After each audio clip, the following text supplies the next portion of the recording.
Hi, this is Jason from Horrific Nightmares. Welcome back to the Fangoria Movie Challenge. This is a segment I've been doing with my good buddy, Joe the Horror Man, where we're not only going to watch, but also review all 101 movies Fangoria thinks we should have seen. Today, we're going to be talking about A Bay of Blood, or as it states in the catalog, Fangoria Challenge catalog, Twitch of the Death Nerve.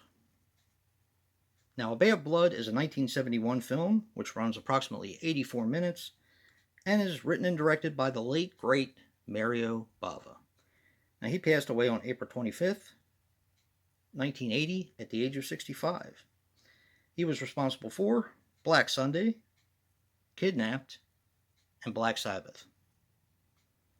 Now, this stars the late Claudine Auger. She passed away on December 18th, 2019, at the age of 78. She was a Bond girl in Thunderball. She was in a movie called Fantastica and Desire. Very pretty woman.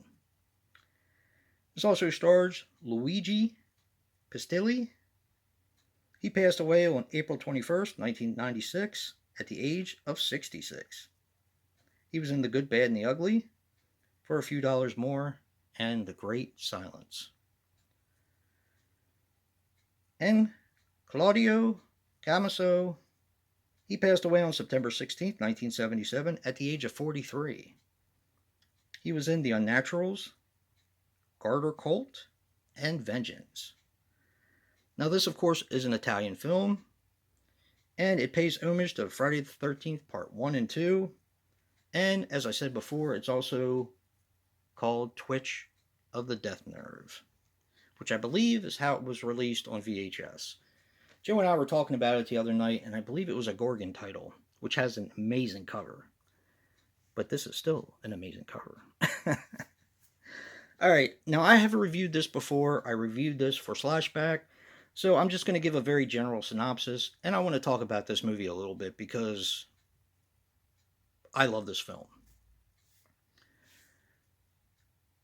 The lady and the husband who own this spot in the bay, she is killed in the beginning, and so is he. And basically what you're left with for the rest of the film are people who are trying to get the deed and to make an offer to whoever will sell the bay to them. Because some of them want to turn it into a nightclub. Some of them want to turn it into a resort. You know, it's just one of those things where it's everybody's greed, and they're trying to off each other in order to get this valuable piece of land, which I believe sits on an acre. I do believe the countess who owned the place said it was sitting on an acre. Of course, waterfront, because it's called the Bay. And that's more or less the story in a nutshell. People get picked off one by one. This is not only a giallo, this is a slasher movie. And it's not the stupid term proto-slasher. This is a slasher film. This is the way slashers are done. This is a slasher movie, as well as it's a giallo because it's a murder mystery. It has the black gloves. It has the cutting implement or the sharp blade, so it fits that category as well. But none of this proto crap that everybody talks about. This is a slasher film. And this is what slasher movies went on to become, basically. It does pay homage, or Friday the 13th Part 1 and 2 pay homage to A Bay of Blood with the kills. And they're almost exact, frame by frame. I'm not going to tell you what they are. You'll have to watch it and figure it out for yourself. But this movie is absolutely fantastic. I want to talk about why I don't think this movie is talked about quite enough. It is a classic. It's considered a classic now. A lot of people do talk about it, but it's not in the same realm as Halloween or Black Christmas. I don't think it gets enough love. And I think the reason boils down to story. This is a very convoluted story about greed, and as I said before in the synopsis, people trying to get the deed to this hotel or to this piece of land by the bay in order to make money off of it.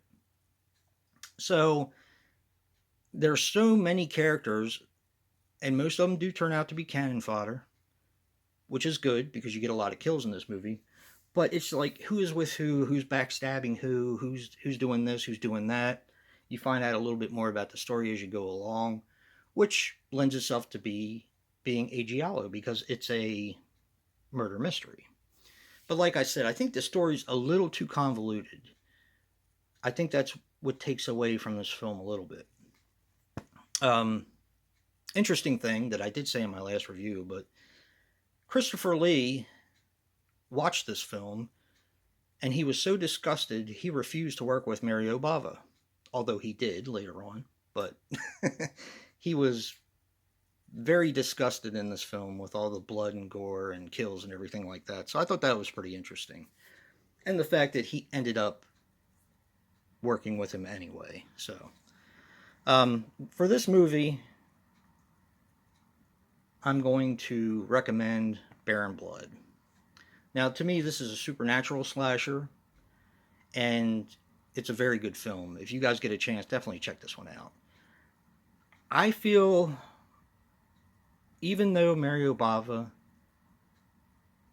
technically filmed the very first giallo with Evil Eye and The Woman Who Knew Too Much, I still find him to be very, very underrated.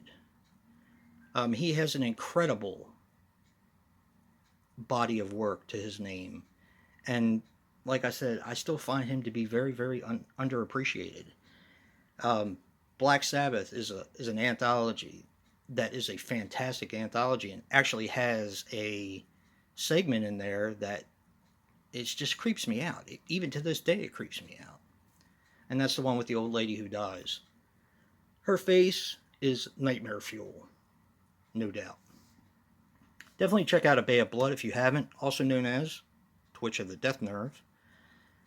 Check out Baron Blood, because this is a fantastic film, and one that I don't think it's talked about quite enough. And don't forget to check out Joe's review and see what he recommends. And if you like what you see in here, hit that like button and subscribe. And until next time, peace.